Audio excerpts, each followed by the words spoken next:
teman-teman, bagaimana kabarnya?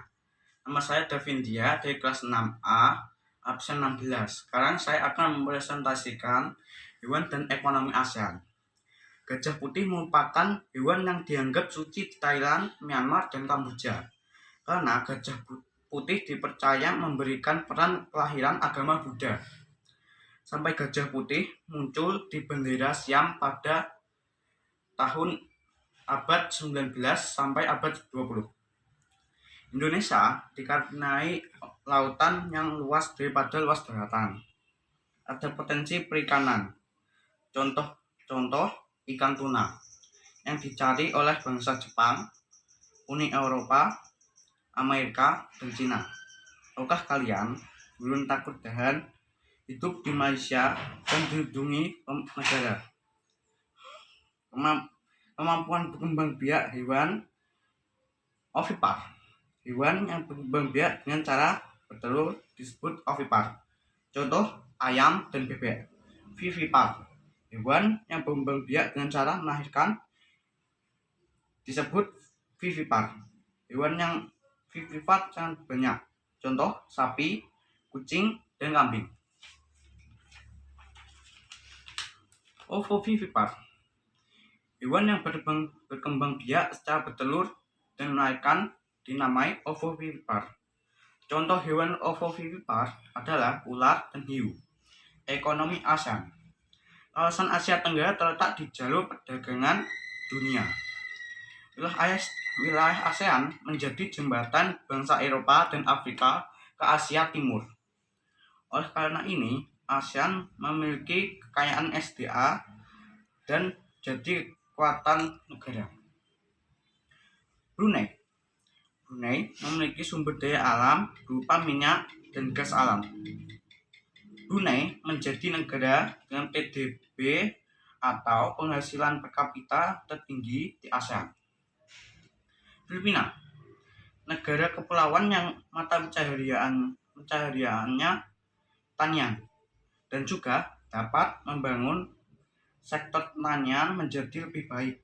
SDA Filipina, nanas, gula, kelapa. Hasil ini juga mendukung naiknya ekonomi Filipina yang naik akhir-akhir ini.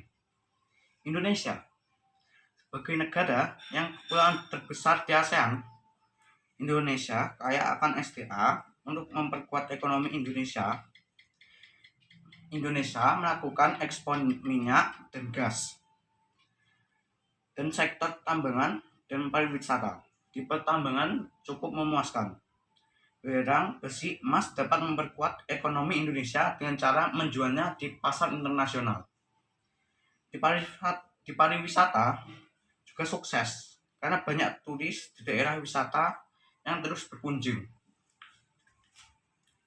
Kamboja sangat bergantung di Sungai Mekong. Karena di daerah Sungai Mekong merupakan sumber ekonomi Kamboja. Kamboja merupakan negara agraris yang hasil pertaniannya karet dan padi. Laos, sama seperti Kamboja, Laos bergantung dengan Sungai Mekong.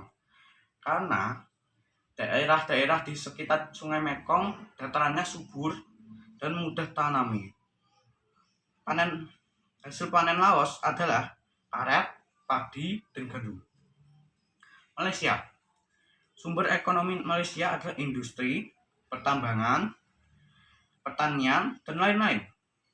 Perdagangan Indonesia internasional merupakan sumber ekonomi Malaysia. Karena Malaysia membutuhkan perdagangan internasional untuk ekspor teh, barang-barang elektronik, sawit, dan tekstil. Myanmar, mata pencaharian warga Myanmar adalah pertanian. Padi adalah hasil utama panen Myanmar. Singapura merupakan negara termaju dan teknologinya yang maju di antara bangsa ASEAN. Dan Singapura menjadi tempat transit kapal dari Selat Malaka. Thailand, sumber ekonomi dari dari pertanian, tambang, dan industri adalah sumber Thailand.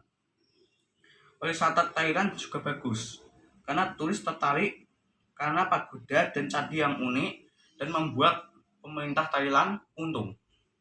Vietnam. Setelah Perang Vietnam, sumber ekonomi Vietnam berada pada kehutanan, pariwisata, dan pertanian. Sekian dari saya, tetap jaga jarak, pakai masker, dan mencuci tangan pakai sabun, dan patuhi prokes 3M. Sekian dari saya, Davindia. Assalamualaikum warahmatullahi wabarakatuh.